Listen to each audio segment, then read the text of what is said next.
హోంమంత్రి వంగలపూడి అనిత సోమవారం విజయవాడలోని సబ్ జైలును పరిశీలించారు. అక్కడ పరిస్థితులు ఎలా ఉన్నాయో తెలుసుకోవడానికి రావడం జరిగిందని, మౌలిక వసతులపై ఆరా తీశామని, జైలులో అధికారులపై వస్తున్న ఆరోపణలపై తనిఖీ చేయడం జరిగిందని ఆమె తెలిపారు.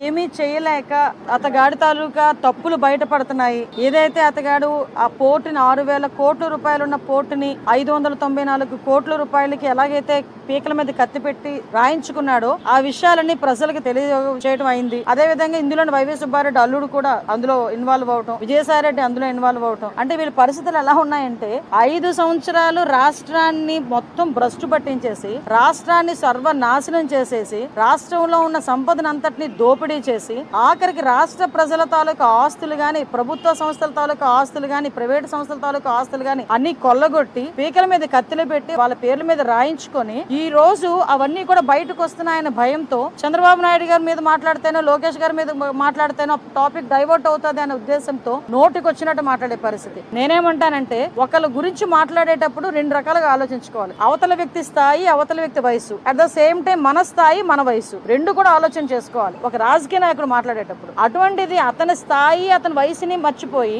ఏదో నోటికి వచ్చినట్టు చిల్లరగా తిరిగే వాళ్ళు మాట్లాడినట్టు కూడా సొసైటీలోకి ఒక రెప్యుటేషన్ పోస్ట్ లో ఉండి మీడియా ముందు మాట్లాడేటప్పుడు కూడా నోటికి వచ్చినట్టు మాట్లాడడం అనేది అతని తాలూకా నైతికతకి నిదర్శనంగా మనం భావించుకోవాలి. అట్ ద సేమ్ టైం నేనేమంటానంటే ఈ రోజు నువ్వు ఎన్ని రకాలుగా చంద్రబాబు నాయుడు గారిని తిట్టు, చంద్రబాబు నాయుడు గారి మీద బురద జల్లు, పవన్ కళ్యాణ్ గారికి మాకు ఏదో మధ్యలోని చిచ్చు పెట్టాలని ప్రయత్నం ఎన్ని చేయి, కానీ ఇన్ని మాత్రం వదిలిపెట్టేది లేదు. ఆ విషయం మాత్రం మర్చిపోమాకు. ఎంత మంది మీదకి నువ్వు వెళ్ళి ఎన్ని బురద జల్లాలని ప్రయత్నం చేసినా రేపొద్దు నా గురించి నువ్వు ఎన్ని మాట్లాడినా కూడా నేను కూడా భయపడేది ఏం లేదు. ఎందుకంటే ఈ రోజు ప్రజల సొమ్ము తిన్నావు, ప్రజల సొమ్ము తిన్నారు మీరు అందరూ కలిపి. ఈ రోజు చాలా ఆస్తులు కొల్లగొట్టారు. ఈ విషయాల మీద విచారణ జరుగుతుంది. ఈ విచారణలో వెళ్తుంది కాబట్టి ఎందుకు నీకు అంత భయం ఏంటి? నిజంగా నువ్వు చేయలేదు అనుకో, ఎంక్వైరీ చేసుకోమని చెప్పు. దాని గురించి మాట్లాడడం అనేసి చంద్రబాబు నాయుడు గారు వయసు గురించి ఎందుకు మాట్లాడతాడు ఈయన? అసలు నాకు అర్థం కాదు. పవన్ కళ్యాణ్ గారు గురించి, చంద్రబాబు నాయుడు గారి గురించి మధ్యలో చిచ్చు పెట్టడానికి ఎందుకు మాట్లాడతాడు ఈయన? నువ్వు బయటకు వచ్చావు, మేము ఆరోపిస్తున్నాం కొన్ని సందర్భాల్లో. ఆరోపణలకు విషయం చెప్పు. ఈ రోజు నా మీద ఎవరైనా ఆరోపించారనుకోండి, ఆ ఆరోపణలకు నేను సమాధానం చెప్తాను. దాని గురించి మాత్రం మాట్లాడరు వీళ్ళు. వెంటనే టాపిక్ డైవర్ట్ చేసి మాట్లాడే పరిస్థితి. లాస్ట్ 5 సంవత్సరాలు చేసి 11 తెచ్చుకున్నారు. మళ్ళీ ఈ 5 సంవత్సరాలు ఇదే గనక చేస్తే 11 కూడా రావు గ్యారంటీ.